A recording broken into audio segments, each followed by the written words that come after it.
Então, olá pessoal, boa noite. A gente inicia agora então a nossa oitava aula da disciplina de metodologia do ensino do jogo do esporte na escola, do curso de especialização em educação física escolar da ESEF UFPEL, tá bom? Sejam todos bem-vindos, todas bem-vindas.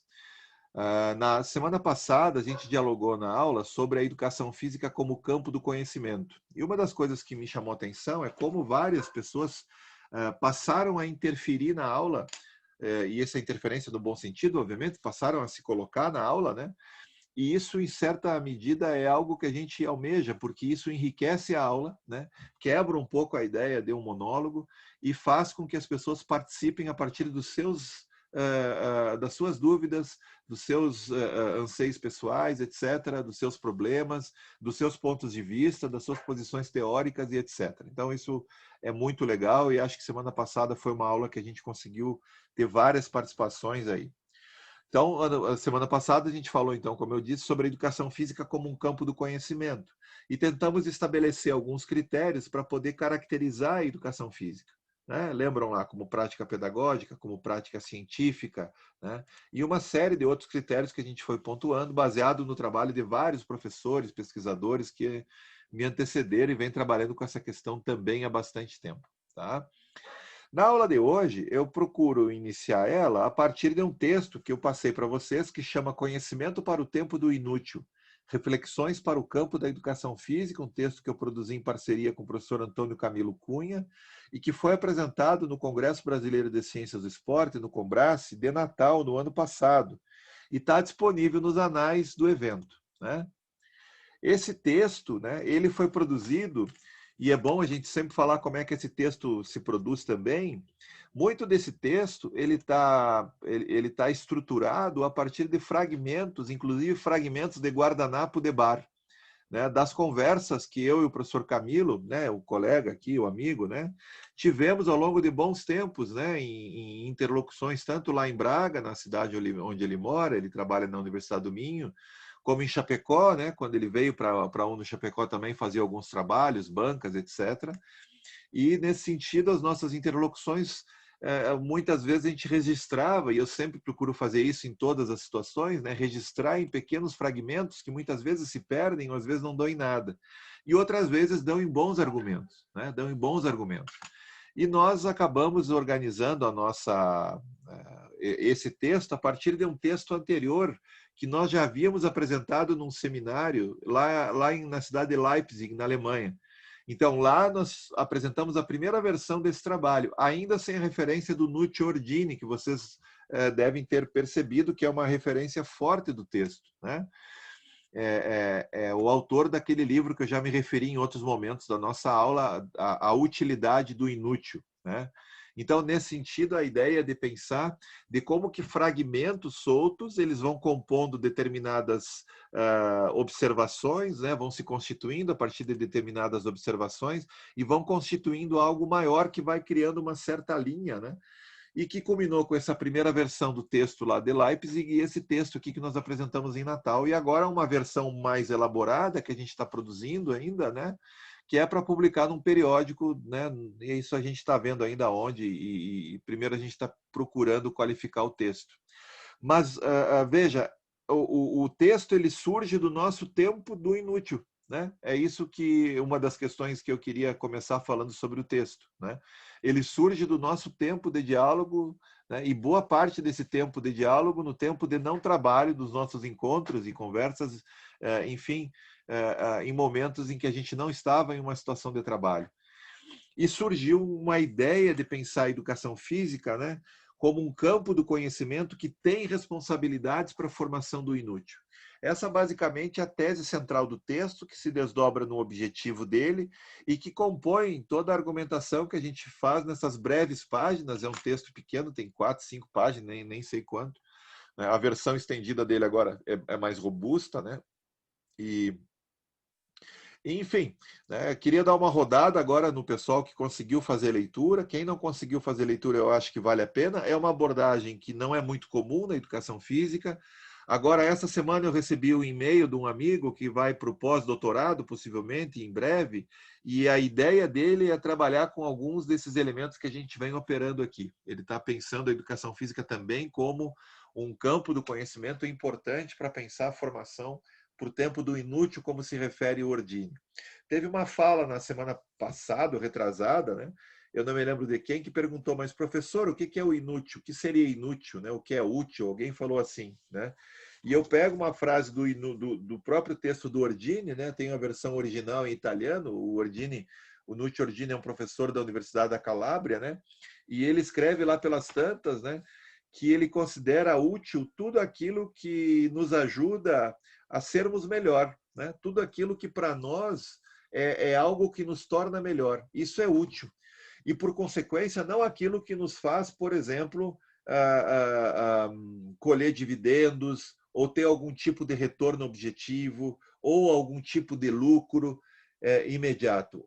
O lucro pode até ser metafórico, mas ele não se coloca no campo da materialidade, por exemplo, do lucro, por exemplo, financeiro.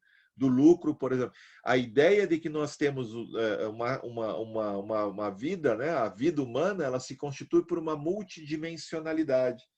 E o trabalho é uma dessas dimensões, necessária para a produção da dignidade humana, mas não é a única, né? E aí a ideia de pensar outras dimensões que não aquelas específicas do mundo do trabalho requer também formação para isso. Formação para arte, formação para música, formação para literatura, formação para as práticas corporais, né?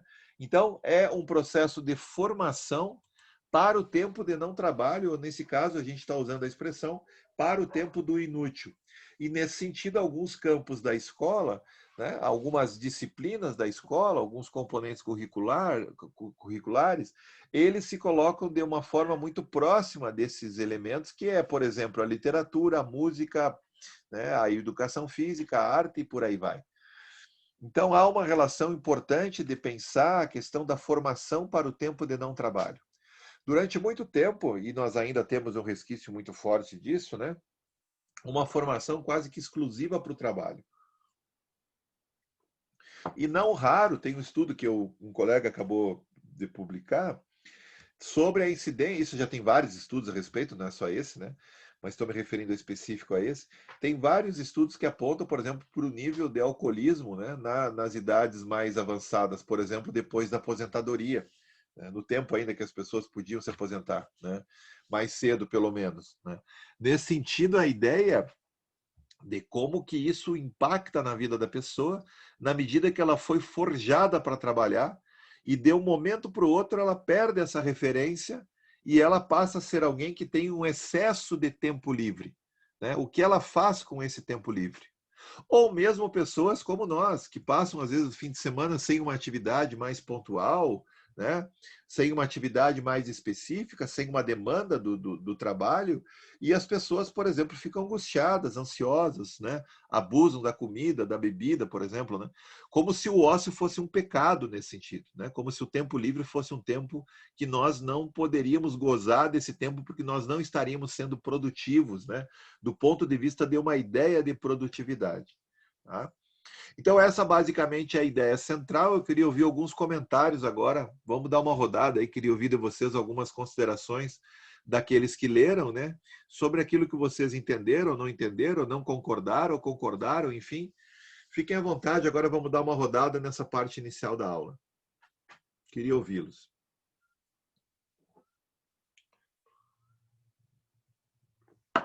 Um de cada vez, gente. Ninguém leu o texto? Pô, vou começar a contar nota esses textos aí, ó. Quando o professor que o senhor colocou lá no aula, eu não vi que estava lá o texto. Olha, eu não vou lembrar do e-aula agora, mas veja, vamos olhar lá. Vamos ver aqui. Eu Foi acho que eu mandei colocado até por como... e-mail para vocês, não foi por e-mail?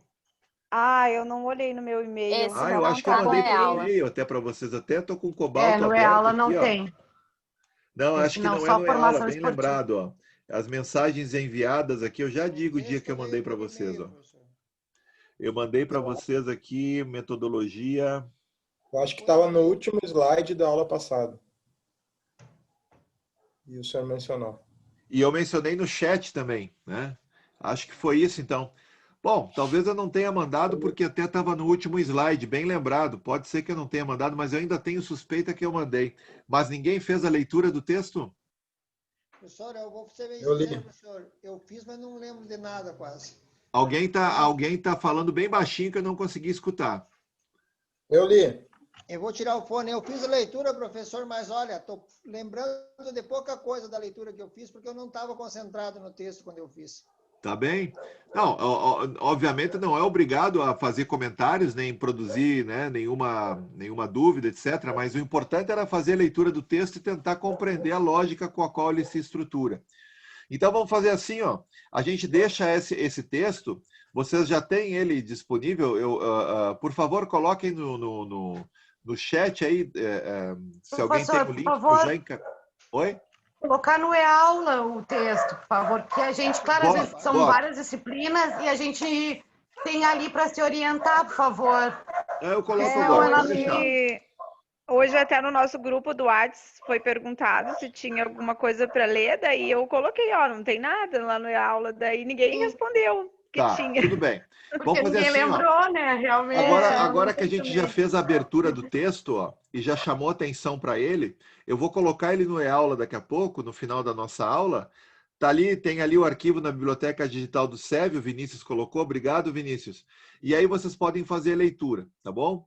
Na medida em que vocês forem lendo, na semana que vem a gente volta e retoma essa discussão sobre o texto, até porque não tem uma cronologia que precisávamos ver ele agora, né? Talvez, enfim, e se fica mais fácil no e-aula, a gente trabalha assim então, ok?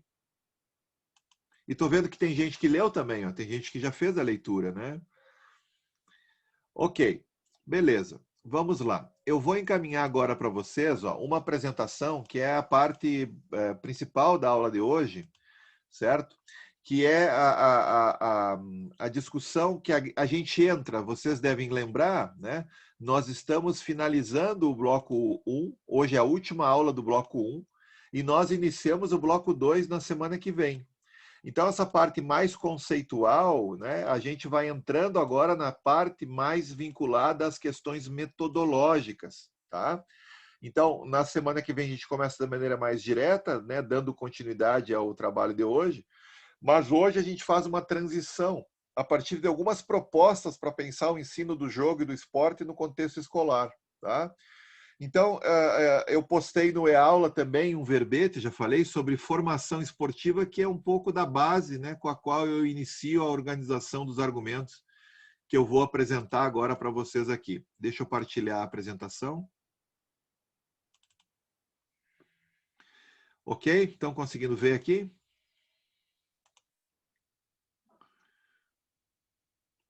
Iniciação esportiva. Formação esportiva, a educação física como protagonista. Vejam que aqui tem uma ideia de deslocamento, que é um pouco do que a gente vai tentar trabalhar hoje na aula. Tá? A ideia de um deslocamento, né, entre a iniciação esportiva, ou melhor, da iniciação esportiva para a ideia de formação esportiva. A ideia de iniciação a algo é sempre aí no sul chama brete, né? Um brete, mas eu não queria usar essa ideia do brete, nós estamos embretados, né? Mas é como se fosse um brete, quer dizer, você já tem um destino, e o destino é a tradição do esporte como ela é. Você vai ser iniciado a essa tradição, né? A ideia de formação é pensar, inclusive questionar e repensar ou redimensionar essa própria tradição. Vejam, nos cursos de formação inicial, nós temos aulas de esportes. Só o fato das modalidades em si já gerarem disciplinas específicas na formação universitária é algo da gente pensar. Há determinadas disciplinas na formação inicial que são reproduzidas a partir da lógica e da tradição de um determinado esporte, como, por exemplo, futebol, futsal, handebol, voleibol, basquetebol. E a gente já chegou a tocar nesse assunto, há vezes que parece que o sujeito está tendo uma aula, ou melhor, há vezes que a gente tem dificuldade de poder diferenciar, né, uma aula do ensino médio de uma aula de formação universitária ou até da pós-graduação, considerando cursos de especialização que desenvolvem aulas com experiências práticas.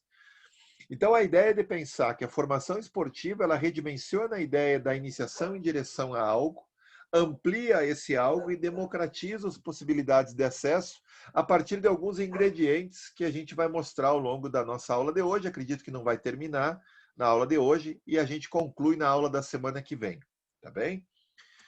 A primeira questão que eu gostaria de deixar bastante evidente para vocês é que nesse primeiro movimento da disciplina, né, a gente fez um esforço de tentar identificar características e alguns elementos do campo conceitual que pudessem nos ajudar a entender melhor o esporte e o jogo como fenômenos da cultura, certo? Especialmente o esporte, nós não nascemos praticando esporte, mas o jogo nasce conosco, né? Tem aí quem estuda as fases do desenvolvimento, né? A criança brinca com os dedos, brinca com a chupeta, brinca com o chacoalho, brinca com a mamadeira e assim vai.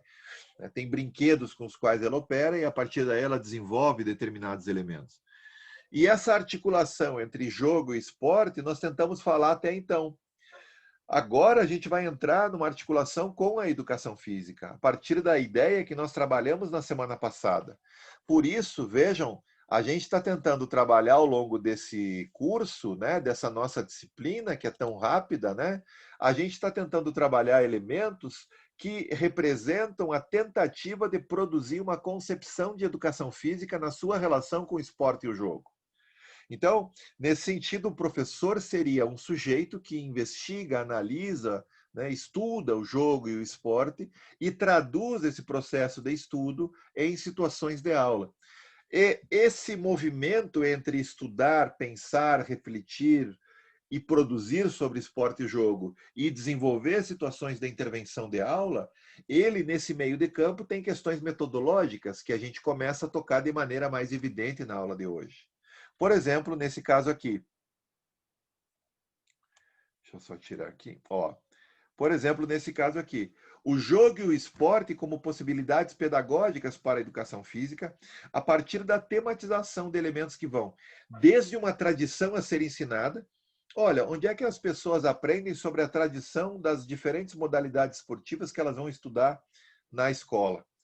Se não for na educação física, não há outro espaço e tempo onde ela vai ter condições e oportunidade para poder experimentar e aprender sobre isso, né? E aí ela tem que entender como é que funcionam essas modalidades, né? Não basta eu ensinar para ela jogos de bola com as mãos, jogos de bola com os pés, por exemplo, porque no mundo que ela vai viver, ela vai se deparar com manifestações do futebol e vai se deparar com manifestações do voleibol. Então, ela precisa aprender a reconhecer essas práticas, identificar possibilidades de participação e, a partir de elementos, né, que vão gerar um empoderamento desse sujeito, ela pode experimentar essas práticas a partir de uma relativa autonomia e de uma perspectiva crítica, que é um pouco do que a gente vai falar mais à frente. Então, o esporte e jogo, nesse caso, são elementos da cultura possuidores de um arcabouço de conhecimentos socialmente estabelecidos. E esses saberes, ou melhor, e esses elementos, eles viram conteúdos que nós desenvolvemos em aula de educação física, ou seja, os conhecimentos que nós operamos nas aulas de educação física são estruturados a partir da organização de determinados conteúdos que se derivam dessa tradição. Como que funciona o mundo do basquetebol? Bom, o menino vai ter uma série de anos escolares para poder pensar isso, né? E uma proposta de formação esportiva na escola, nesse sentido, ela permite a possibilidade de poder ter um acesso qualificado a esse patrimônio, né? Então, até a possibilidade de, a partir de conhecer isso, né, poder se inserir criticamente nessa cultura, né, considerando, inclusive, possível de ressignificação. Quer dizer, né, o sujeito que estranha determinadas práticas no mundo esportivo, ele tem elementos, ou pode criar elementos, a partir desse estranhamento, né, para poder desenvolver determinadas formas de lidar com isso que vão, em certa medida, resistir e negar essas manifestações. Por exemplo, assim, a ideia de racismo, a ideia da ofensa, a ideia de... Bom, são várias as situações, da violência, né? A gente viu que, historicamente, o esporte vai abrindo mão de características vinculadas à violência e vai colocando o seu desenvolvimento a partir de normas mais sistematizadas, né? E mais amplas, né? Ou seja, o número de regras aumenta, né? Coibindo determinadas ações, né? E nesse sentido o sujeito precisa reconhecer esse movimento, né? Reconhecer como é que funciona essa tradição e, ao mesmo tempo, reconhecer como é que essa tradição vai podendo ser modificada ao longo do tempo. Para quem lembra, por exemplo, nas Copas Libertadores da América, lá dos anos 70, 60, os jogos que aconteciam naquele período eram com um nível de violência muito maior. Assistam, por exemplo, alguns fragmentos de jogos no YouTube, por exemplo. A expectativa era muito mais elevada com relação à tolerância, né? Havia muito mais tolerância com a violência. Hoje tem uma série de câmeras, árbitro, VAR, enfim, há uma série de dispositivos que, em certa medida, vão corrigindo a violência. Isso só foi possível porque houve um estranhamento, né? Houve um estranhamento de determinadas manifestações esportivas e determinados setores começaram a pensar alternativas para poder lidar, né, com esses problemas, né, enfrentar esses problemas, né, de torná-lo menos violento. E isso acontece em muitos esportes, né? Isso acontece em muitas situações. O pancracio era um esporte de luta, um jogo de luta, enfim, que os competidores participavam com pedras na mão, né? O boxe hoje tem até luva, né? Já vem de um tempo para cá com luva. O boxe se constitui como sendo uma tentativa, né, de diminuir a tolerância à violência, né? O MMA amplia essa tolerância a partir de outros elementos. Eu estou vendo que alguém levantou a mão ali, eu não consigo identificar aqui. Poderia falar? Quer falar? Me enganei? Não? Então vamos seguir. Então, considerando essa lógica, né? Considerando essa lógica, vejam, a educação física, o esporte e o jogo, acho que isso ficou uma das coisas que eu queria deixar muito claro, né? Se constituem como tradições específicas, imersas, né, numa historicidade própria e que em algum momento da história vão se aproximar, né? Não sem razões, né? Não sem razões. Nesse sentido, vamos ver como é que eu faço para mudar o slide aqui, ó. Nesse sentido, a ideia de pensar que o esporte, nesse caso, ele passa a fazer parte da educação física a partir dos anos 60, através de um projeto de governo, né, pensando a ideia do esporte de alto rendimento como balizador para a aula de educação física, né, o Projeto Brasil Potência Olímpica, a pirâmide esportiva, né, que previa dentro de uma pirâmide, né, a fase mais baixa, o esporte de massa, né, o esporte de lazer das pessoas que jogam nas ruas, das crianças, né, a educação física como lugar de aproveitar essas potencialidades e o esporte de alto rendimento como um espaço-tempo de burilar esses talentos e de ter no Brasil uma potência olímpica, né? Isso especialmente a partir do governo de 64, a partir do golpe civil midiático militar. E, considerando elementos do jogo, a partir dos anos 50, especialmente no período pós-guerra, veja, vocês devem lembrar da educação física higienista, militarista, pedagogicista, esportivizada, a educação física popular, a educação física contemporânea, hoje, né, uma variada possibilidade de explicações que ela vai produzindo, a gente tem chamado, inclusive, de educações físicas, né, devido ao número significativo de abordagens, né? Então, veja, a ideia de que o esporte e o jogo vão se aproximar da educação física em momentos históricos, como eu falava antes do esporte, do jogo, no caso agora, né? A partir do período pós-guerra. A Segunda Guerra termina em 1945, e qual era a função da educação física na escola? Tendo em vista que as suas finalidades vão também definhando na medida em que a ideia do pós-guerra, né, vai colocando outros elementos nos horizontes da escola, outros elementos nos horizontes da formação escolar, né? E a educação física faz o quê? Desse vazio surge a ideia da educação física como uma espécie de apêndice da formação escolar. Ela era uma disciplina que poderia ajudar as pessoas a ir bem na matemática, a ir bem, né, os jogos matemáticos, os jogos para aprender determinadas palavras, né? Montem grupos, né, com o número de pessoas da palavra melancia, e tinha que montar grupos com 8 pessoas, né? E por aí vai.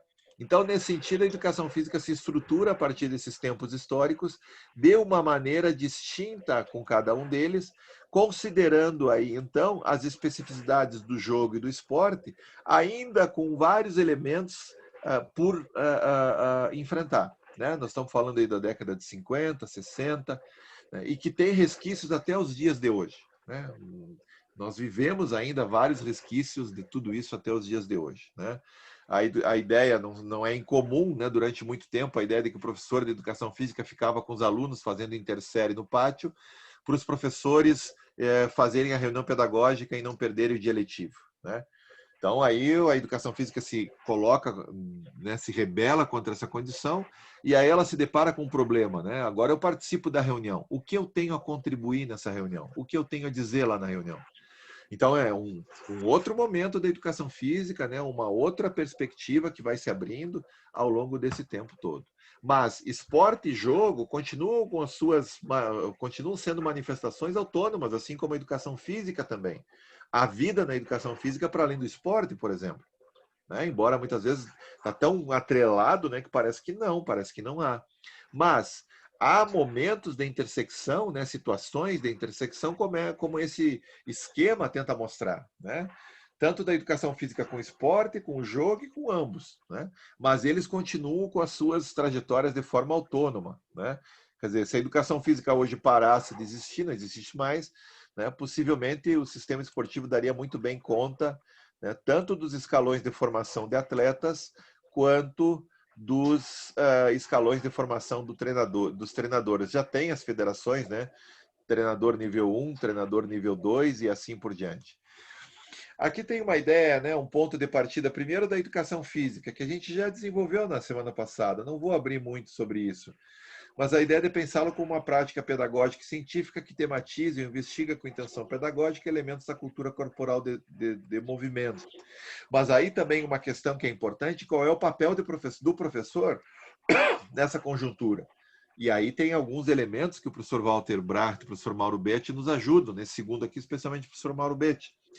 Proporcionar a mediação pedagógica entre a cultura corporal de movimento e os alunos, no sentido de possibilitar seu acesso a essa parcela da cultura, de modo que possam usufruir do patrimônio construído ao longo da história da humanidade. E veja, aí tem uma ampla possibilidade de usufruto, como jogador, enfim, como jogador de alto rendimento, como jogador, aí a ideia do jogador como aquele que joga, né?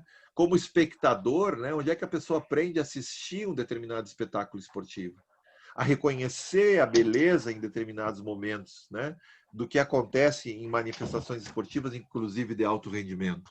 Né? Há uma dimensão estética ali que é muito séria, muito significativa e muito importante de ser aprendida. Há uma dimensão ética, né? Há uma dimensão específica de saberes, técnica, tática, sistema, regras, etc.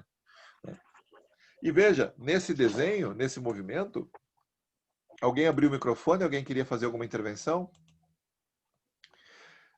Nesse sentido, o papel da educação física, e agora eu apresento uma representação esquemática, né, daquilo que eu coloquei como texto na página anterior, no slide anterior, né, a ideia de que a mediação simbólica, né, da cultura corporal de movimento, de todo esse acervo, né, e o sujeito que participa é de responsabilidade da educação física. E isso ela deve fazer na escola.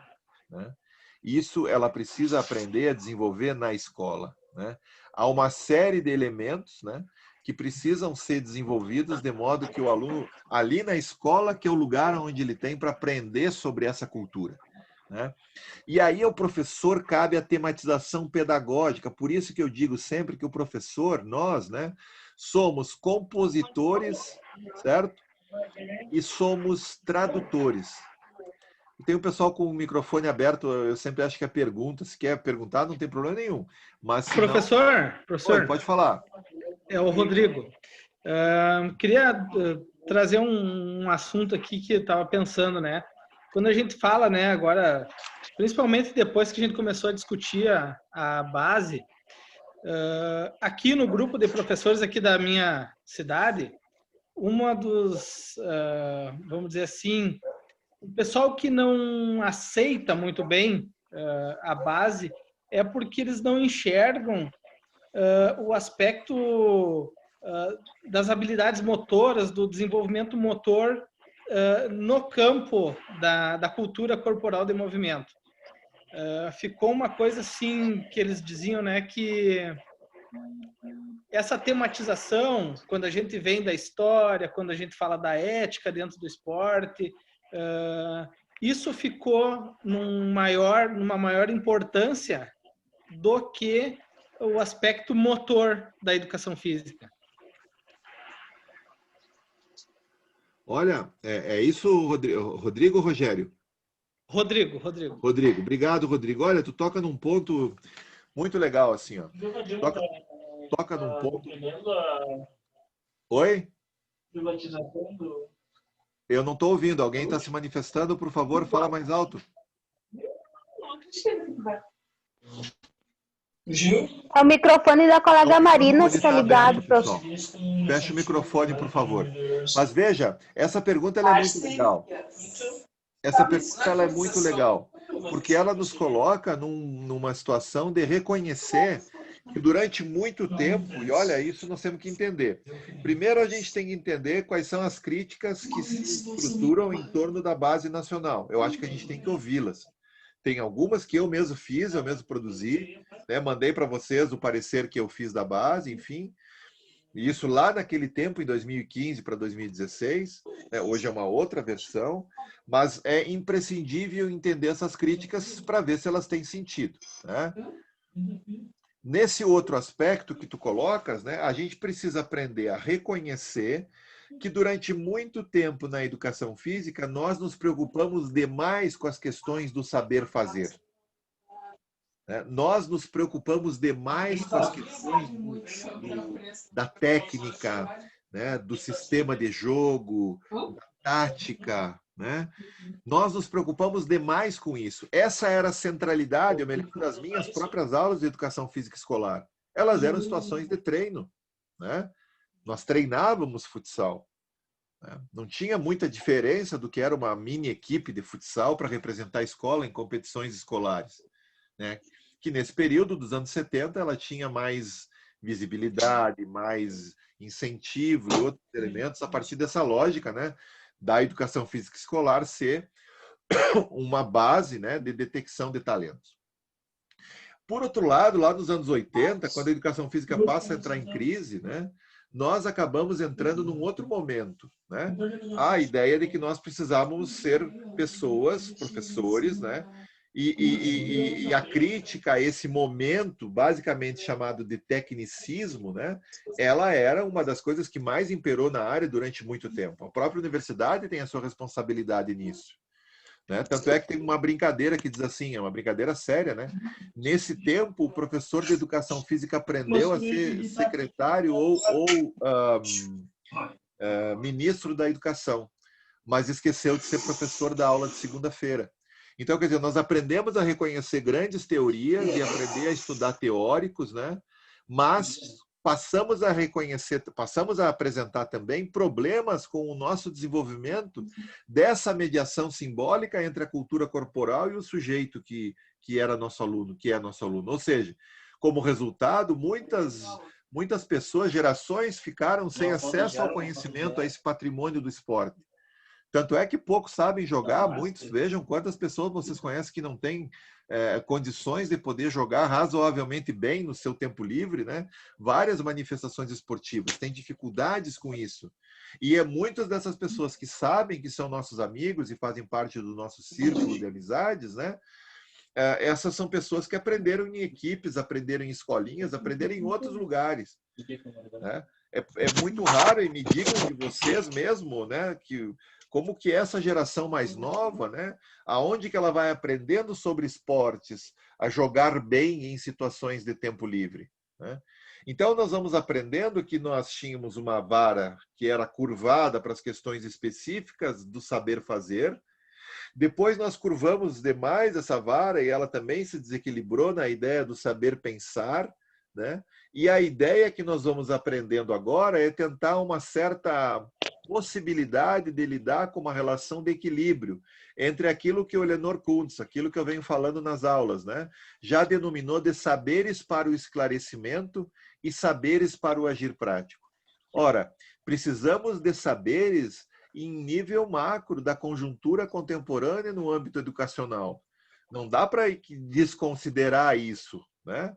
Por exemplo, sobre a base, tem que entender um pouquinho também que ela traz elementos que poderiam ajudar a educação física, né, a poder, em certa medida, dar conta de um vazio que ela tinha, né? O que ensinar na aula?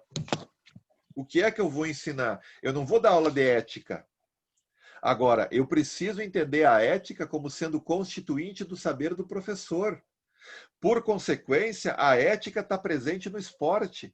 E é necessário discutir com os alunos e fazê-los pensar sobre isso. Puxa, mas o que é a ética? Ética, em certa medida, de maneira bem breve, é a nossa capacidade de refletir, de pensar sobre as nossas tomadas de decisão e as nossas ações no âmbito cotidiano.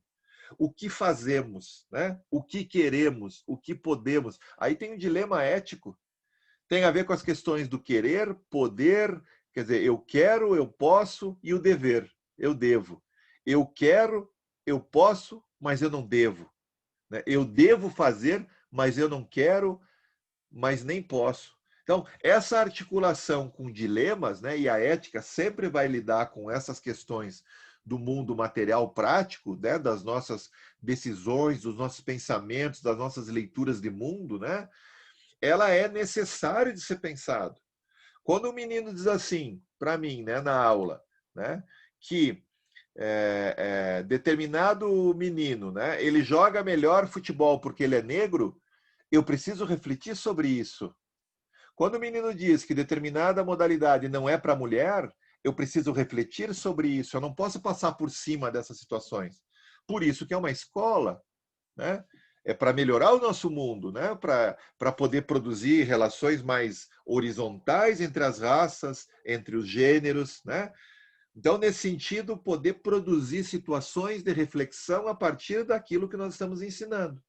E aí está a grande dificuldade que nós enfrentamos hoje, sem abrir mão de ensinar o chute, o passe, o arremesso, a cortada, dentro de unidades didáticas, é isso que nos ajuda. Quer dizer, na medida em que eu começo a entender isso, e aí nós vamos chegar na parte mais específica daqui a pouco, na aula da semana que vem e daqui para frente, né? Eu tenho elementos de fundo, por isso que não dá para falar sobre metodologia. Eu já vi curso de metodologia do ensino do esporte na escola, que é cada aula uma metodologia diferente, como se fosse uma enciclopédia de metodologia. Então você tem lá, cada encontro, uma metodologia nova. Passa um texto, os caras estudam, enfim, leem, e aí o professor mediador ali, a pessoa que vai falar, ele acaba desenvolvendo o método. Veja, isso é um saber importante também.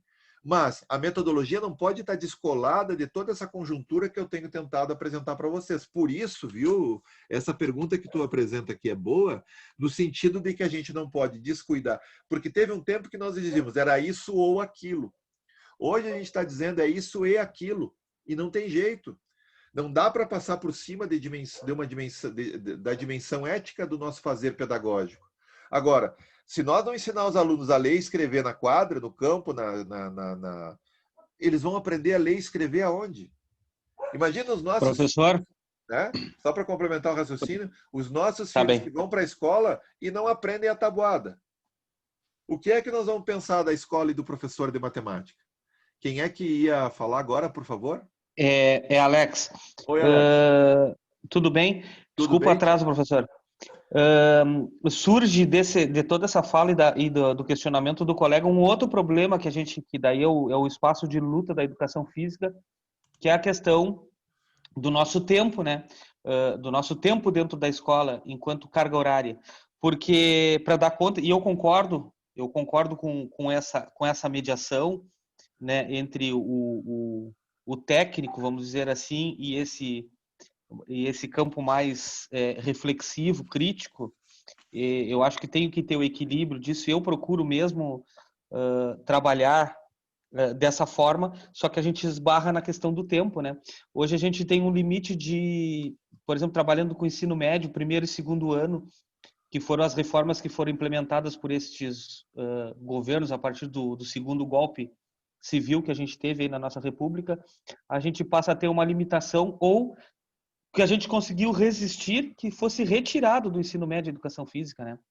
E a gente passa a ter 2 horas aulas para discutir tudo isso e ainda dar conta de aspectos técnicos, que a gente sabe, a mesma coisa que eu sempre questiono. Eu tenho um colega na escola que ele trabalha, ele ainda é de formação lá de Santa Maria, não estou criticando a universidade, né, mas é uma formação mais antiga. Ele foi preparador físico de clubes e tudo mais, e ele trabalha, ele tem outro olhar para a educação física, ele trabalha ginástica, ele trabalha formação, e eu questiono ele, professor, mas uma aula por semana, uma vez por semana, tu consegue dar condicionamento físico, tu consegue ensinar uma técnica, tu consegue ensinar um chute, um fundamento, mesmo que dentro de unidades didáticas e projetos, né? Então, eu acho que aí o que eu quero, para complementar o que estou tentando dizer, é que surge um espaço para a gente lutar para a ampliação da carga horária. E que força a gente tem se a gente não tem uma unicidade discursiva? Que ainda a gente tem essa divisão, como eu falei na aula passada, a gente está num processo de transição, mas a gente ainda não consegue ter essa unicidade de luta, a gente ainda consegue dividir a educação física entre bacharelado e licenciatura. A gente consegue ainda dentro da educação física entre nós dividir aqueles que acham que é bobagem discutir a educação física a partir das humanas e aqueles que dizem o contrário, né? Então, esse movimento que o senhor defende, né, que eu acho que é bacana e que eu acho que é interessante de equilíbrio, tem que partir para essa luta também de nós ganharmos mais espaço em termos de carga horária. Tá, professor? Obrigado pela palavra. Não, que isso. Obrigado pela contribuição. Eu acho que são lutas distintas, né? Pode falar, colega. Quem desculpa, eu Gabriela. Desculpa, sim, Gabriela.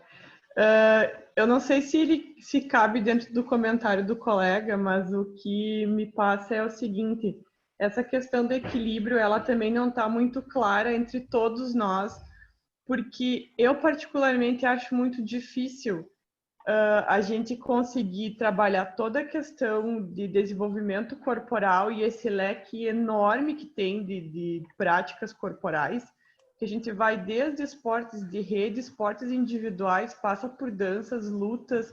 Então, nossa, se a gente vai analisar a quantidade de coisas que você tem que trabalhar com os seus alunos, ele vai ver talvez o voleibol em 14, 15 dias e depois não dá tempo de ver o voleibol de novo, entendeu? E aí, eu particularmente fico em dúvida na questão de como realmente a gente ensina ou se a gente só passa para eles, isso aqui existe. Uhum. E daí eu lembrei antes do senhor falando, por exemplo, assim, a gente forma o pessoal e eles saem da escola, mas eles não sabem praticar esportes, vamos dizer, simples, então, que são os mais conhecidos, voleibol, futebol, enfim, porque eles não tiveram essa prática, né? E a gente sabe que para você conseguir dominar o mínimo, a base de um esporte, você tem que praticar ele um número razoável de vezes, né? E aí que eu acho que o equilíbrio fica complicado, porque você quer dar os conteúdos, você quer mostrar para os teus alunos que aquele leque de opções, de práticas existe, mas também você não consegue fazer com que ele realmente pratique e entenda e consiga fazer aquilo direitinho, entendeu? Direitinho não no sentido de se tornar um atleta, mas o mínimo, né? O básico dos fundamentos. Então, essa é a minha dúvida de como equilibrar isso aí. Ok. Eu acho que são coisas, por exemplo, como foi antes a passagem, acho que foi do Alexandro, né, que falou. Eu acho que a ideia de que nós temos várias lutas, né? Essa é uma luta, ampliação de espaço dentro da escola escolar. E isso é uma briga ferrenha entre as outras disciplinas, né? Porque historicamente que a educação física vai se constituindo como uma disciplina periférica também, né, no âmbito escolar. Não é sem razões também, né? Agora, veja, uma coisa não inviabiliza a outra, né? A ideia do pouco tempo, né? Eu acho que vocês falam essa questão, falaram já em outras aulas, né? Obviamente é pouco tempo. Uma vez o Kunz me disse uma coisa numa aula do mestrado, né? Não só para mim, mas para os colegas, e eu gravei aquilo, né? Ele disse assim: o ato de ensinar é o ato de seduzir a querer saber mais. Eu acho que eu já usei essa expressão para vocês aqui na aula, não sei se foi aqui ou na graduação, mas eu andei falando um pouco sobre isso, né? Veja, se nós conseguimos pensar a ideia das aulas como dispositivos importantes para a aprendizagem e que eles possam potencializar a experiência fora da escola, esse é um mecanismo. Por outro lado, também a gente tem que reconhecer que é pouco tempo quando eu olho para uma aula. Mas quando eu começo a pensar a educação física a partir de projetos pedagógicos curriculares, eu posso dimensionar, né? Eu posso dimensionar, né? A ideia de que eu posso dimensionar meus objetivos, por exemplo. O que é possível fazer em uma aula semanal, 4 aulas mensais, em torno de 45 aulas anuais? É por aí. O que é possível fazer nesse tempo? Bueno, mas ele está, sei lá, no 7º ano. Mas e os outros anos? Então, ele tem uma série de possibilidades de experiências ao longo da sua formação escolar em que é necessário pensar o projeto pedagógico da escola, o projeto curricular para a educação física e o programa para determinado ano escolar. Veja, o peso começa a ficar um pouco maior quando eu divido um pouco mais aonde eu vou carregar esse peso, né? O que me parece muitas vezes é que como nós não temos essa longitudinalidade na formação, esse processo sistematizado dentro da maioria das escolas, e me corrijam se eu estiver errado, nós tentamos resolver problemas em nossas próprias intervenções. Quer dizer, o mundo não acaba com a disciplina aqui, nem inicia com a disciplina aqui, nessa nossa aqui. Eu conto com vocês, né, para produzirem explicações melhores até do que as minhas, nesse sentido.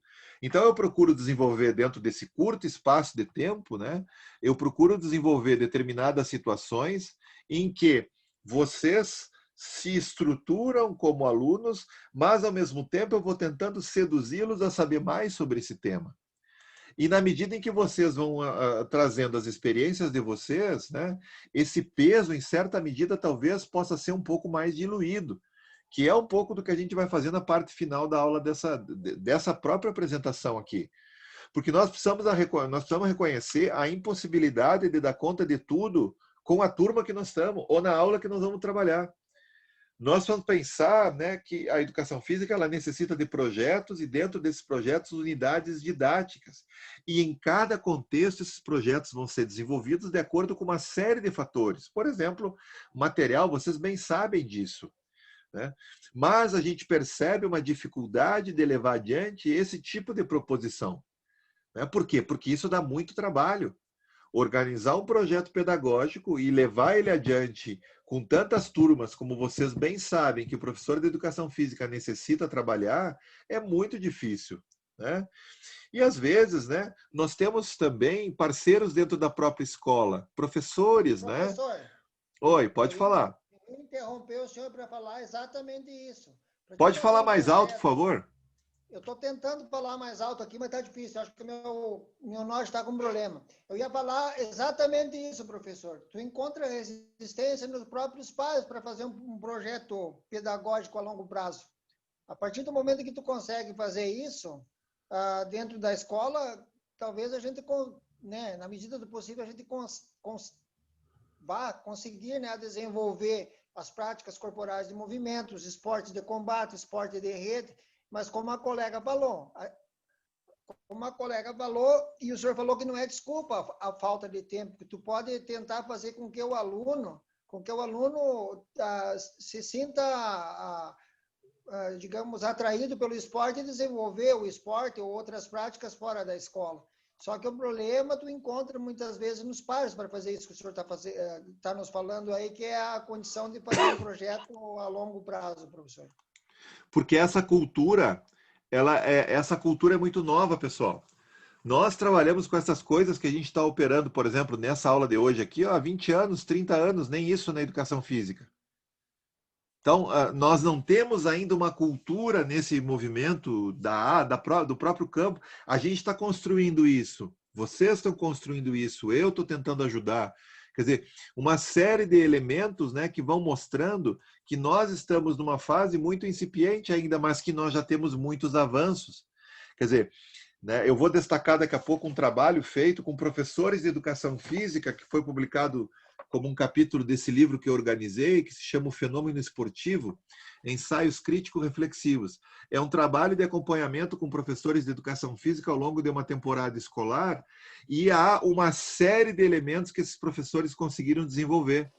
Quer dizer, aí que chega um momento, nesse caso, né, que me parece muito mais produtivo nós evidenciarmos aqueles professores e professoras que vêm conseguindo desenvolver práticas, digamos assim, inovadoras ou determinadas relações de êxito com a sua disciplina curricular, com o seu trabalho, com os alunos com os quais opera, enfim, com os conhecimentos com os quais ele precisa trabalhar, né? E nesse sentido, né, nós já temos um acúmulo.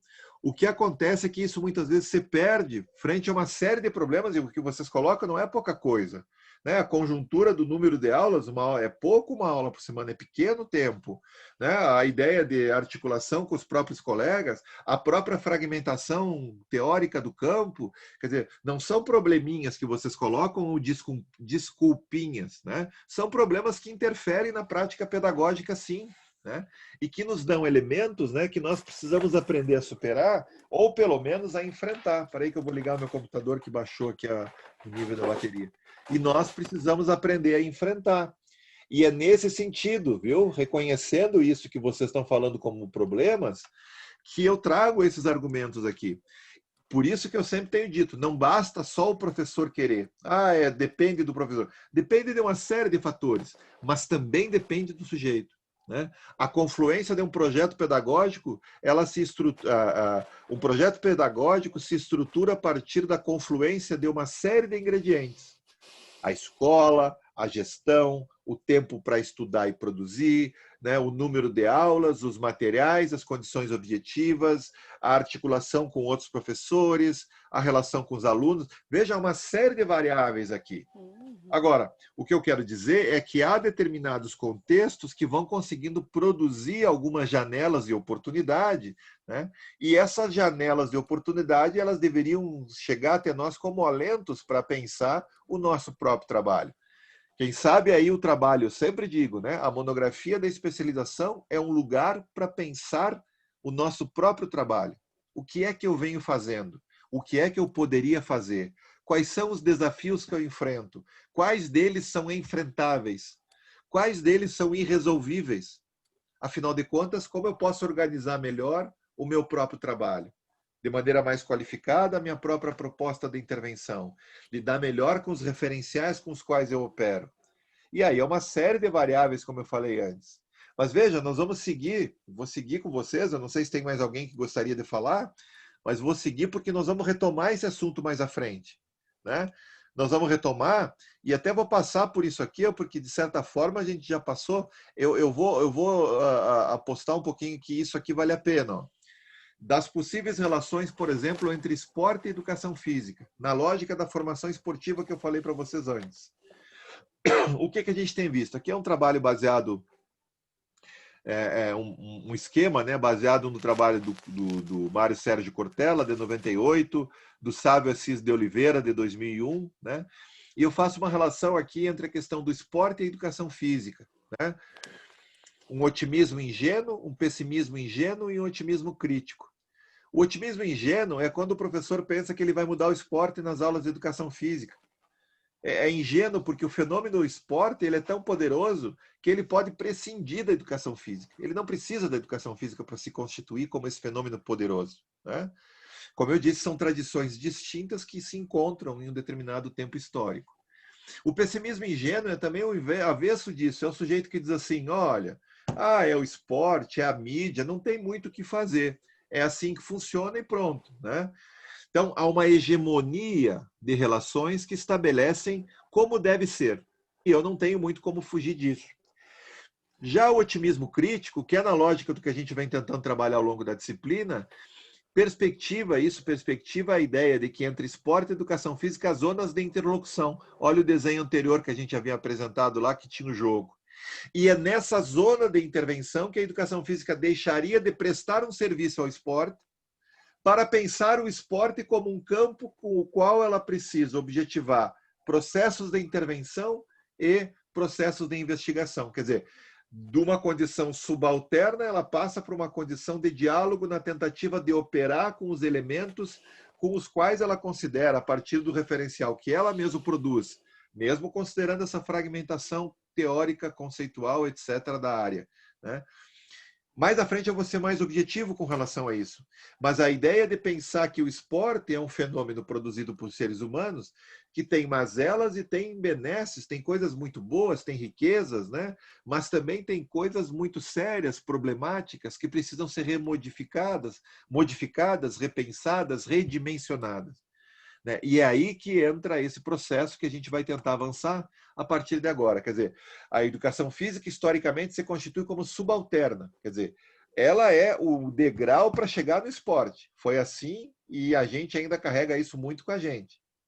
Mas, quando a gente começa a pensar que ensinar e aprender sobre o esporte em contextos de aula e que o professor se coloca como um pedagogo do esporte que precisa traduzir, né? Está aqui o trabalho do Kuntz, em 1992, ele precisa traduzir didático-pedagogicamente o esporte. E eu faço questão, eu vou falar mais depois sobre esses referenciais, alguns mais antigos ainda, por quê? Porque várias outras disciplinas vão trabalhar com vocês com aquilo que, nesse curso mesmo, né, eu não tenho dúvida, vão trabalhar com vocês com aquilo que tem de mais atual em determinado campo, né, de intervenção. E aqui eu faço questão de chamar coisas que nós já temos e que, em certa medida, ou nós somos desconsiderando, não conhecemos, ou que, em certa medida, não avançamos a partir dela, né? E que precisaríamos avançar porque tem riquezas muito grandes ali, né? Então, nesse caso, a inversão de paradigma seria uma forma de democratizar o acesso ao esporte, porque ampliaria o usufruto. Veja, eu amplio a possibilidade de pensar o futebol, e eu tenho os futebols. E a partir daí eu amplio as possibilidades de prática, amplio as possibilidades de lidar com essa manifestação, amplio as possibilidades de acesso e usufruto, a partir do que ele aprende na aula, né? Porque muitas vezes, pessoal, a gente olha para o mundo com os nossos olhos e o mundo está para muito além do que a gente olha para o mundo, né? O mundo é muito mais do que a gente olha para ele, do nosso olhar, né? E na medida em que a gente começa a produzir determinados mecanismos, né, de abertura, né, a gente começa a pensar que há riquezas que estavam escondidas e que não precisariam estar. Por exemplo, olha só, nessa ideia da formação esportiva, eu tenho trabalhado com uma analogia com o processo de alfabetização esportiva do Paulo Freire. Veja, um processo de humanização que perspectiva o ensino e aprendizagem de aspectos específicos e amplos do esporte. Veja, saber chutar, refletir sobre, por exemplo, a violência no esporte, o doping. Veja, o doping é um exemplo fabuloso, né, para trabalhar com os alunos do ensino médio, para sair daquela lógica pobre, né, de culpabilização do sujeito, porque ele é desleal, porque ele tem que ser banido do esporte, etc. E tentar ampliar o link de observação e tentar produzir explicações mais razoáveis para entender, né, o que se coloca como exigência para um esporte, para um atleta de alto rendimento e qual é a formação que ele teve. Veja, nós vemos casos aí significativos de atletas que não conseguem lidar nem com a vitória. Eles se perdem.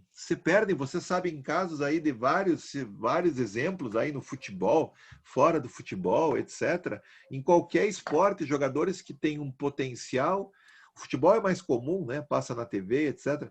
Mas que se perdem ao longo de uma trajetória como atleta. Porque não tiveram uma formação que lhes desse um lastro suficiente para lidar, por exemplo, com sucesso. Veja, imagina um menino, um rapaz com 17, 18, 20 anos, que da hora para a noite e esses casos são muito raros, mas existem, né? Às vezes se vende a ideia de que isso é comum, não é comum, isso é raro, mas é um atleta que daqui a pouco, do dia para a noite, ele assume um contrato ali de 30, 40 mil reais, 20 mil reais, 100 mil reais, ou às vezes até mais. Como que lida com isso? Com assédio, por exemplo, né? Como que lida com a ideia de ter um carro, de ter coisas de consumo que lhe deem um status e etc. É preciso formação para isso. É preciso aprender, num processo de formação esportiva, tanto ao êxito, né, ao sucesso, como comumente se fala, mas também aprender sobre o fracasso. Quantos atletas que se esforçam, né, e não conseguem chegar num determinado status, num determinado patamar da carreira? Olha a pandemia agora o que fez, olha a frustração para uma geração de atletas, por exemplo, aí no Rio Grande do Sul mesmo, né, que acabaram tendo que sair da série, eu não sei como chama, segunda divisão, enfim, né, divisão de acesso, eu não sei exatamente o nome, mas que o campeonato foi interrompido e as pessoas tiveram que sair, né, por causa de que parou o campeonato. E eles ganhavam um salário que já não era grandes coisas, tem gente com pintura, tem gente com vendas, tem gente que não sei o quê. E foi se virar como pode, né? Sem saber qual é o seu futuro próximo, né? Muito pelo contrário, sem saber, muito mais ainda, sem saber o futuro distante, né? Então, essa ideia é preciso um lastro que poucos têm, né? Vão assumindo, alguns vão aprendendo na marra, na vida, mas todos tiveram a educação física como sendo um lugar, os que estudaram pelo menos, né, como sendo um lugar onde eles desenvolveram determinadas práticas corporais e aprenderam sobre algo, em tese, né? Então a ideia de alfabetização esportiva, né, aqui tem um comentário aqui, a ideia de viver em sociedade, em qualquer espectro da sociedade, né? Inclusive, né, eu tenho um ex-aluno, né, ele era meu atleta de futsal, e ele foi para fisioterapia e hoje ele trabalha com fisioterapia de clubes de futsal, presta serviço, etc. Veja, quando tu começa a abrir os horizontes, né, aquele cara que não vai ser um atleta, que é um número muito pequeno, ele começa a ver outras perspectivas de poder operar dentro daquele contexto específico, né, de estar junto com aquela dimensão do esporte que ele gosta, que é a dimensão do alto rendimento, né, que ele gostaria de operar, gostaria de trabalhar, e esse rapaz vai fazer fisioterapia e trabalha hoje há muito tempo já, né, com clubes de futsal. Então, nesse sentido, abrir os horizontes de uma formação para a vida inclui uma formação para o mundo do atleta, para ser um atleta, mas também para um mundo que não abre essa possibilidade, né? E na escola, a ideia da alfabetização esportiva me parece que tem sentido. Veja, pegando aí a analogia com o trabalho do Paulo Freire, ó, um processo de leitura de mundo. Oi, alguém abriu o microfone. O Daniel. Oi, Daniel. Tudo bem? Boa noite, professor. Boa noite. Isso que o senhor estava falando sobre o seu aluno de ter migrado para a fisioterapia, tá me ouvindo bem? Tô, pode falar. Tá. Isso aí, ontem eu estava conversando com o Carlos e a gente estava falando, né, sobre eu sou bem mais novo em relação ao Carlos, mas sobre essa função de eu ter sido atleta durante a adolescência de futsal e futebol de 11, e a gente ter feito o teste para o Inter e algumas coisas assim. E aí, quando a gente chega numa certa idade que a gente tem que escolher uma coisa ou outra, aí a gente, para se aproximar daquilo que a gente sabe que, né, enfim, né, a gente sabe que não vai conseguir, né, por causa a idade vai chegando, a gente vai buscando outros horizontes, estudar, trabalhar, enfim. Aí a gente estava falando, em torno disso, eu vou fazer o curso para a Liga Gaúcha agora de arbitragem para estar dentro da função do futsal, né? Então a gente vai se direcionando para perto do que a gente queria estar, né? Nessa mediação que o senhor falou aí. Boa, belo depoimento, tio. Porque, na verdade, a gente também vai aprendendo, e às vezes a família é fundamental, amigo, porque a gente, em certa medida, tem um processo de formação, né? A gente vai se formando na vida, no esporte, etc., nas relações que se estabelecem, tudo. Mas quando a gente tem esses elementos pautados numa disciplina curricular chamada educação física, né, ou nas categorias de base, que não é o tema aqui, mas é um tema que eu também venho falando há muito tempo, né, a pobreza cultural da formação esportiva na maior parte das categorias de base, mesmo dos grandes clubes, né? E quando se tem esse lastro, fica muito mais fácil entender que o culpado não é o sujeito. Veja, a frustração de não conseguir ser um atleta, ela não é mais uma frustração no sentido de que eu sou menor. Simplesmente há uma série de elementos, e isso não é simples, obviamente, mas há uma rede de elementos que, inclusive, atletas muito qualificados, muitas vezes têm dificuldade e até não conseguem acessar os escalões de alto rendimento no mundo adulto do esporte. Isso é algo que trata com questões, inclusive, do âmbito do imponderável. Quantos relatos de atletas das mais variadas modalidades que disseram: eu só passei a jogar porque eu estava no dia certo e fui observado pela pessoa certa. Quer dizer, isso é um acaso, é algo que coloca a dimensão do acaso como sendo também um ingrediente que precisa ser ponderado. E é preciso ter formação, porque eu conheço e vocês conhecem, e tem relatos de pessoas que sofreram muito com essa questão da impossibilidade de trilhar, né, o caminho do alto rendimento, o caminho do esporte competitivo adulto e etc. Né? Então, nesse sentido, o trabalho do professor é fundamental. Né? Vamos ver, pode falar, pode falar. Nesse viés a gente pode pegar o próprio caso do Thiago Galhardo. Eu estive olhando uma reportagem sobre ele, uma entrevista com ele, que ele passou no concurso da Petrobras, né, e já estava jogando futebol, né, e iria largar o futebol para trabalhar na Petrobras, e a mãe dele, né, insistiu para ele continuar jogando futebol, porque o pensamento dela, ela tinha certeza que um dia iria algum clube de maior expressão abrir as portas para ele. E hoje ele é o artilheiro aí do Campeonato Brasileiro, né? E era uma pessoa que tinha passado num concurso público e iria parar com o futebol, mesmo já sendo um atleta profissional, né? Não, é uma ideia, é uma história bacana, entre tantas outras assim também, né? No caso aí é uma história que deu certo, né? No sentido assim de que ele vem aí produzindo uma trajetória altamente qualificada, especialmente nesse último campeonato aí, né? Agora vejam, essas questões que são do âmbito do imponderável, elas nos colocam em bifurcações, né? Isso que tu citou aí, Alexandre, é uma bifurcação, né? Eu continuo no esporte ou eu vou para concurso público lá no caso? Por isso que a primeira aula, vocês lembram que eu falei das 3 bifurcações maiores que eu tive na minha trajetória dentro do esporte e da educação física? Por quê? Porque elas são momentos que determinam a nossa trajetória, né? Determinam o nosso fazer.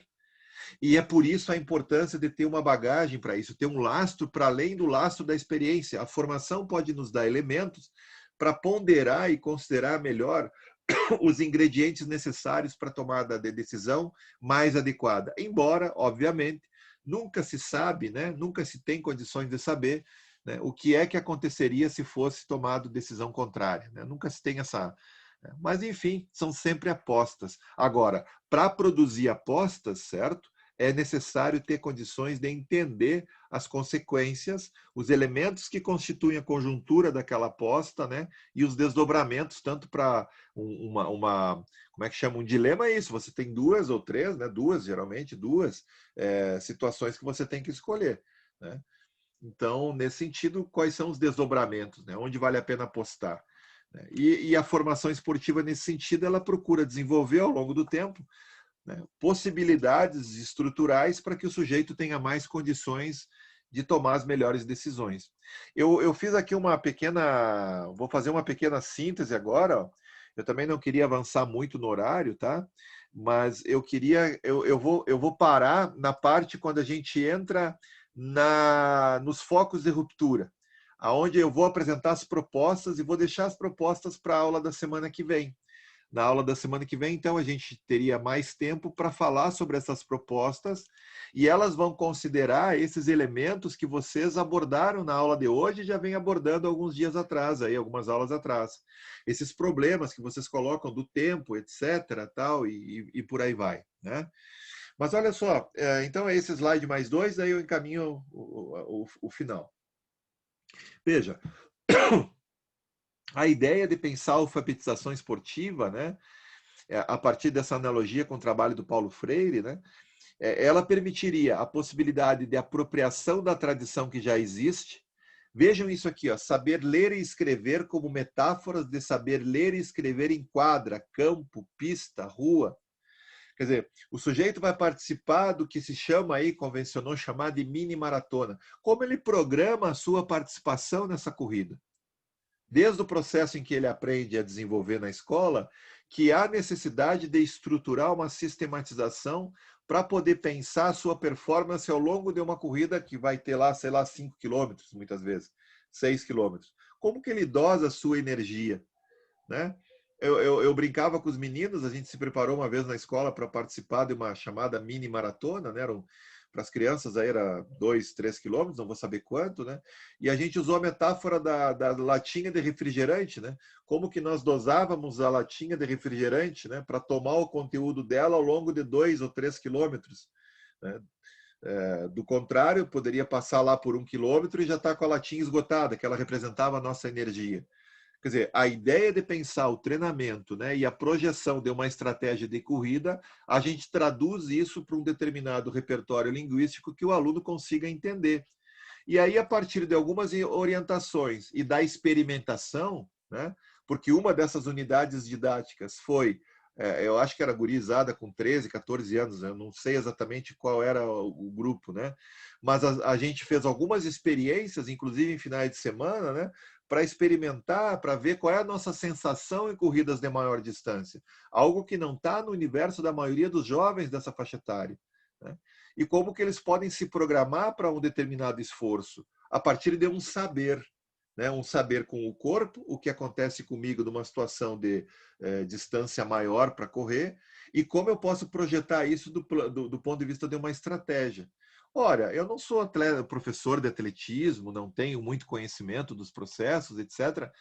Mas, né, estudando isso, né, nesse sentido, a gente vai percebendo, então, que os alunos, né, vão se sentindo seduzidos para participar, inclusive, de processos de corrida de rua fora da escola, né, em momentos de autonomia, em momentos do seu tempo livre. Então, veja, saber ler e escrever, no caso da escola, né, o método Paulo Freire se direcionava para ler e escrever, né, como metáforas de saber ler e escrever a sua atuação em quadra, campo, pista, rua, e a possibilidade de novas leituras e novos escritos. Um poeta, por exemplo, subverte a ordem ortodoxa da escrita de forma parecida ao que ocorre em situações de subversão no âmbito esportivo, oriundas do imponderável, de um lance espetacular, de um golaço, entre outros. Quer dizer, o sujeito aprende a ler e escrever no mundo comum, né? Ele precisa escrever casa com C-A-S-A. Me corrijam aí os professores de pedagogia, professora de pedagogia, mas os alunos têm que saber o que é o C, o que é o A, o K, juntar com os A, fazer a articulação da escrita para produzir a palavra casa, né? Isso aí os professores têm métodos para ensinar. Na medida em que ele conhece casa, ao longo do tempo ele pode escrever uma frase, né? A minha casa é bonita, ou até eu não tenho casa, né? Então, nesse sentido, ele vai produzindo determinadas frases que vão se tornando mais complexas ao longo do tempo, até chegar a um determinado momento em que ele vai escrever, por exemplo, uma tese sobre edificações. Ou, no caso da poesia, ele vai escrever lá, era uma casa muito engraçada, não tinha teto, não tinha nada. Ninguém queria entrar nela não, porque na casa não tinha chão. Ora, que raio de casa é essa? Né? É a casa que a poesia pode nos proporcionar de modo a destituir a estabilidade da linguagem e produzir novas leituras de mundo e novas interpretações, portanto, novas sensações. E aí brota o novo. Né? O esporte, o jogo, enfim, ele é um lugar fecundo para o imponderável. Né? Os meninos fazem coisas, os atletas fazem coisas que desafiam a questão da lógica muitas vezes.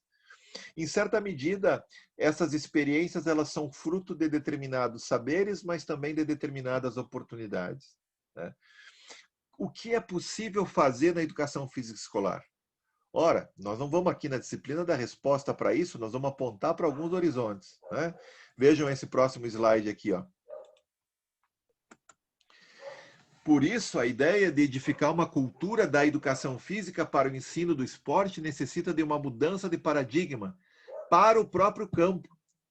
E, inclusive, chamando atenção para a formação inicial e também na formação continuada. Né? De modo a tirar a educação física dessa condição subalterna frente ao esporte.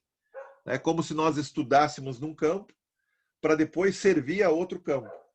E não estou dizendo que nós temos que desprezar o esporte, muito pelo contrário, nós temos que valorizar o esporte, mas numa condição não de subalternidade, mas numa condição de diálogo, aonde podemos produzir determinadas explicações que podem impactar o modo como nossos alunos, na formação inicial, na universidade, na escola, possam pensar a sua própria inserção no âmbito desse fenômeno, né?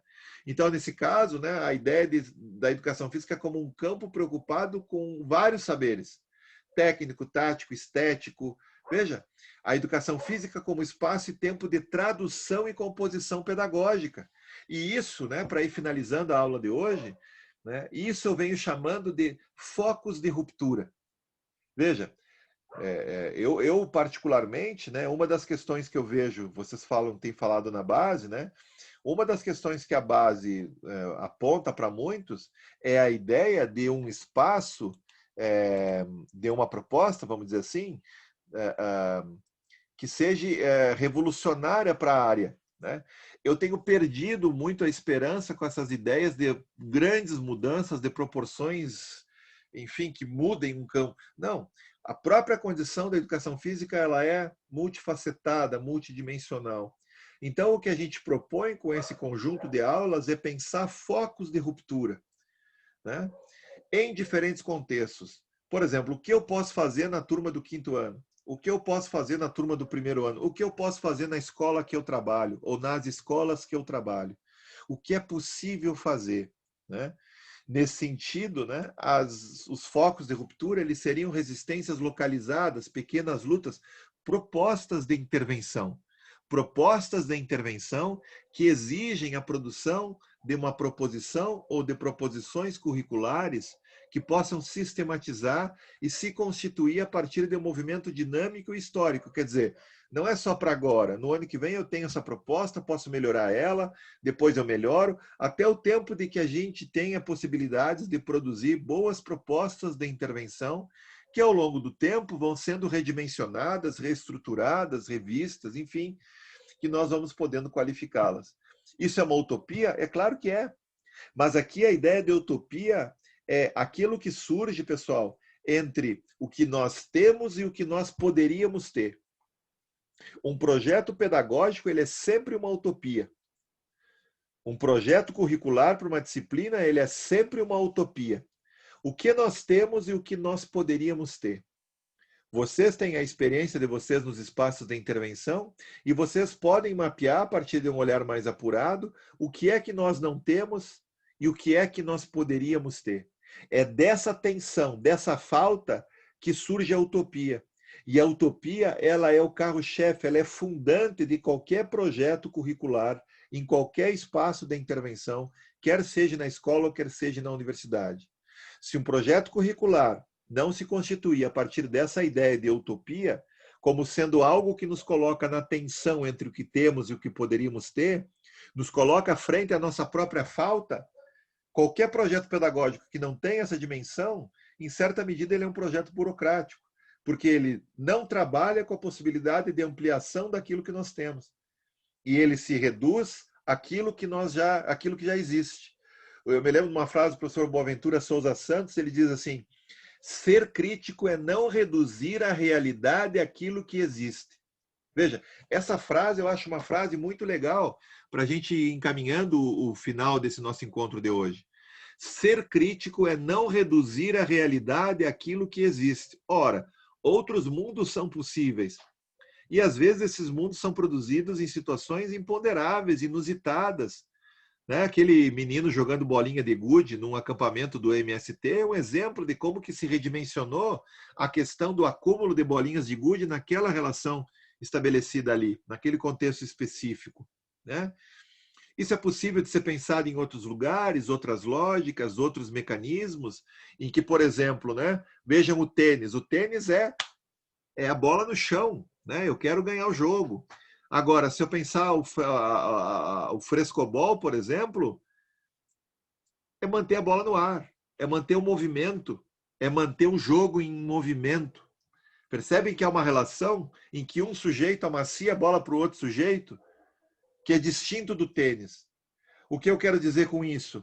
Que há necessidade de pensar essas dimensões que se estabelecem em dois fenômenos como o jogo e o esporte, entre a cooperação e a competição. E dessa tensão brotam possibilidades de movimentarmos-nos, né? Nesse nada fácil horizonte, nesse nada fácil contexto. Vejam, eu tenho bastante slides aqui hoje. Ó. Na semana que vem nós vamos trabalhar com uma aula, já entrando na questão do segundo bloco, né? Eu disse para vocês, hoje é uma aula de transição, né? Uma aula de transição. Na aula da semana que vem a gente vai trabalhar com a primeira aula abordando aspectos metodológicos, né? Abordando aspectos curriculares e tentando sinalizar para algumas possibilidades. Até agora nós tentamos pavimentar o nosso caminho, né? Conceitualmente, discutimos sobre várias questões, conversamos sobre várias questões. A partir da semana que vem a gente entra mais na lógica do que fazer a partir disso.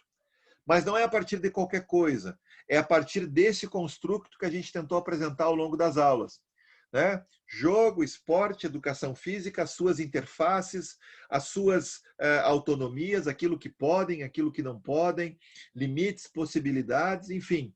Pensando a ideia da prática pedagógica, da intervenção pedagógica como uma categoria central para o campo. Alguém falou hoje sobre a própria educação física, não se entende muitas vezes sobre vários aspectos, né?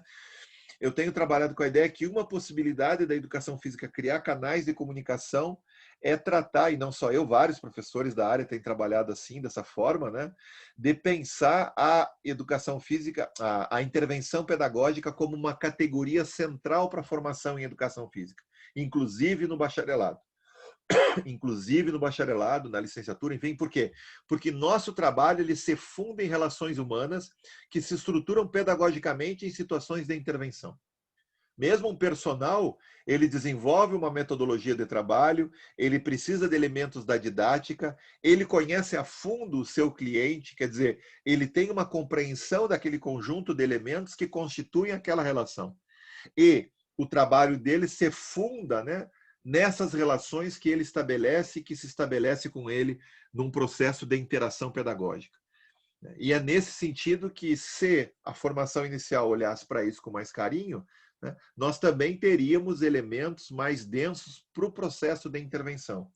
Então, para ir finalizando, é esse movimento que a gente tem tentado buscar na disciplina, né? Isso e aquilo, que a gente vai estudando elementos de ordem mais ampliada, né?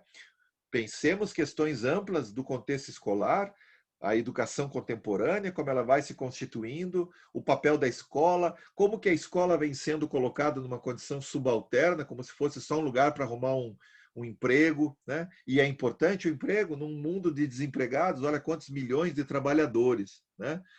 Então, nesse sentido, cabe ao professor de educação física, num contexto de intervenção, se situar também frente a esses elementos que fazem parte da macroconjuntura social na qual ele vive, que tem ingredientes de ordem política, cultural, etc., etc.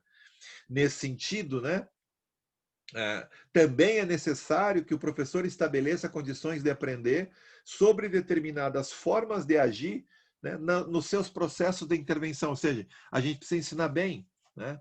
E eu vejo que nós temos vários elementos, né, que, na medida em que um projeto curricular vai se estruturando, vocês mesmos, né, especialmente aqueles que não têm conseguido nos últimos anos produzir projetos pedagógicos mais organizados e densos, por várias razões, né, e aqui não cabe nenhum julgamento de valor, mas a gente vai vendo que, na medida em que a gente consegue estruturar determinada proposta de intervenção, o próprio aluno para de perguntar para a gente, por exemplo, professor, perguntavam muito para mim isso, professor, o que vai ter na aula hoje? Vamos jogar futebol? Vamos jogar bola? O que vai ser hoje? Né? Vai ser aula livre? Né? Na medida em que eles iam aprendendo que existia uma estrutura, esse é o tema da próxima aula, né? Que eles iam aprendendo que havia uma estrutura que fundava as aulas, eles iam reconhecendo que a expectativa deles de jogar bola, ela era uma expectativa que precisou ser revista, né? Eles precisaram rever isso, porque nem todas as aulas eram aulas de jogar bola. E existiam aulas que eram para jogar bola, né? Para quem queria, ou praticar outros esportes que a gente chamava de aula livre. E essas aulas são fundamentais e muitas delas eu até jogava com eles, em várias delas, né? Jogava junto com eles. Por quê? Porque aquilo lá é bom para a gente de qualquer forma, sem precisar levar isso a uma dimensão teórico-pedagógico, sei lá o quê. Aquilo é bom para a relação dos alunos com a gente. aquilo é bom para a gente sair do mundo maluco que a gente vive. E numa sequência pedagógica de várias aulas, a gente sempre precisa de espaços de ruptura com esse real imediato que vai, em certa medida, nos oprimindo. Então, as aulas livres eram melhor até para mim do que para os alunos. Qual é o problema das aulas livres? O problema das aulas livres é quando elas viram a rotina. E as aulas livres viram a rotina, ou o rola-bola, como em alguns lugares usam chamar, né? E aquilo vira uma rotina. Então, esse é o problema, né, da educação física. O que fazer nesse meio termo, né? O que fazer como possibilidade? Semana que vem, então, a gente entra no bloco 2 e vamos tentar trabalhar melhor o como fazer. A primeira aula que a gente tem na semana que vem é baseada numa referência que eu venho desenvolvendo já há tempos, né? De pedagogia do esporte, de formação esportiva, da educação física como protagonista, etc. Vários trabalhos que eu venho publicando que são frutos, inclusive, das minhas experiências como professor na escola, na rede pública, na escola rural, na rede privada, né? Com os alunos que eu desenvolvi experiências e olha, eu vou mostrar para vocês um dia, né? A gente não consegue falar isso fora do modelo remoto, né? Mas eu tenho uma caixa com muitos recortes e apontamentos daquilo que eu fazia com os alunos nas aulas, né? Que depois as minhas pequenas propostas, né, pequenos fragmentos, rascunhos, viraram textos mais elaborados, virou uma monografia de especialização, que eu já até citei para vocês ela, mostrei para vocês, né, ainda bem antigona, né, feita num modelo de papel A4 ainda, ou A3, A4, eu acho que era. Enfim, mas veja, esses fragmentos, eles são importantes como memória. A nossa memória não consegue a tudo captar, por isso a gente precisa escrever. Eu sempre falo do professor Mário Osório Marques, né? Escrever é preciso. E eu não preciso escrever. Olha, gente, eu escrevi anotações hoje aqui, ó. Né? Nem todas essas anotações aqui vão virar, algumas eu vou jogar no lixo, porque eu fui escrevendo coisas que eu acho que não foram interessantes, né? Eu vou olhar agora com mais calma depois da aula. Mas tem algumas delas que vão depois para o nosso programa, que vão ficar lá e eu vou trabalhar com elas. Por quê? Porque elas abriram boas possibilidades de pensar. Esse texto aqui é fruto só de fragmentos. É fruto só de recortes, é fruto só de papo. Mas é fruto de leituras também que depois vão chamando a gente para um outro universo. E aí deixa de ser um texto, deixa de ser um fragmento e passa a ser uma produção derivada da nossa experiência e da nossa reflexão teórico-pedagógica. Então, veja, vocês têm ainda 1 ano e pouco pela frente com esse curso. Quantos fragmentos vocês podem produzir e quantos deles podem sugerir boas passagens da sua monografia de especialização? Aquele que não escreve perde muito da sua memória. E quanta coisa boa a gente perde da nossa memória. Por isso que o mesmo professor Mário Osório dizia, nós escrevemos para pensar. O problema é que nós pensamos para escrever. Ah, quando eu puder, quando eu tiver tempo, enfim, né? Quando eu tiver carga horária, um tempo que nunca vai acontecer, né? Possivelmente nós vamos continuar nessa vida corrida durante muito tempo ainda. E dificilmente nós vamos ter, a não ser em condições especiais, né? Alguém que está com liberação para estudar, mas isso não é comum, a gente sabe, né? A gente vai continuar dando aula, assistindo aula, tendo que produzir os trabalhos e ainda tendo que produzir uma monografia. E a escrita é um bom exercício, né, que vai nos empoderando, vai nos ajudando a afastar as bobagens que todos nós pensamos e vai nos ajudando a descobrir quanta coisa boa que a gente tem e quanta coisa boa que a gente pode produzir, que a gente vai cultivando, né? Como se fosse uma plantinha, né? É uma ideia solta, é um fragmento, eu vou botar no lixo. Não, mas espera aí, isso aqui tem sentido. E aí eu escrevo um pouco mais, desenvolvo um pensamento, a partir daí eu tenho um pequeno fragmento, converso com um colega, escuta, lê esse fragmento aqui para mim, o que tu acha?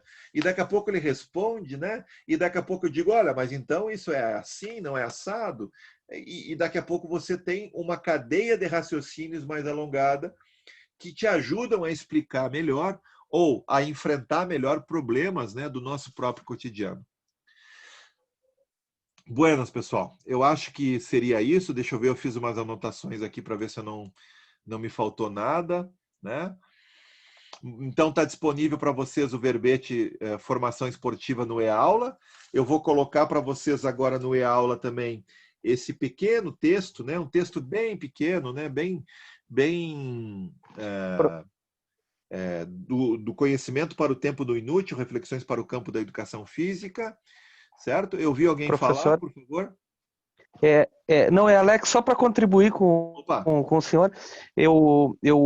Quando eu estava na graduação ainda, eu andei fazendo algumas cadeiras com o pessoal da antropologia, e eu tinha um professor lá da antropologia lá que ele dava a cadeira de pesquisa de campo em ciências sociais, e nessa cadeira o diário de campo, né? Essas anotações que o senhor fala, e desde lá eu ando sempre com essa caderneta com diário de campo, porque às vezes, e ela está sempre do lado da minha cama, porque às vezes eu me acordo no meio da noite com alguma ideia, e saem muitas reflexões ricas disso, né? Eu acho que a gente não dá importância, tem colegas mais modernos que usam as notas de vozes, né, no celular e tudo, mas só para complementar isso que o senhor estava falando, o diário de campo é uma prática bem bacana, bem interessante. Até das anotações de aula, coisas que acontecem em aula, frases que os alunos dizem, muitas vezes saem que motivam algumas reflexões a respeito da prática, né, da nossa prática. Nossa, quantas coisas os alunos dizem para a gente no cotidiano, né? Quantas coisas a gente precisa ouvir, é verdade. Né? Quantas críticas eles fazem para a gente, aprende muito, sem a gente professor? Perceber, né? Sem a gente perceber, se a gente eu não aprendo está muito atento com à eles. aula, né? Oi? Eu aprendo muito com eles, com as falas, com as experiências deles. Às vezes a gente são alunos jovens, né? Com certeza. Professor, mais uma vez, obrigado pelas palavras e obrigado pela aula. Obrigado também pela contribuição, pessoal. Obrigado a todos. Terça-feira da semana que vem, então, agora já está resolvido o nosso problema da internet. Terça-feira da semana que vem nos encontramos. Para aqueles que tiverem interesse no nosso bate-papo de terça, os trabalhos vão ser postados até dia 5 de novembro, dia 5/11, tá? Ao longo da semana eu encaminho para vocês as orientações de como postar o trabalho. Tinha aqui um pedido para a última palavra. Alguém gostaria de falar? Eu vi aqui no chat, não vi quem é. Daniel, tu querias falar? Prof. Oi. Eu faço só uma perguntinha. Quem é? Se o senhor... é a Paula. Ô, Paula. Se o senhor disponibilizar o passo a passo ali antes do dia 5, pode fazer a postagem ou só no dia 5 mesmo?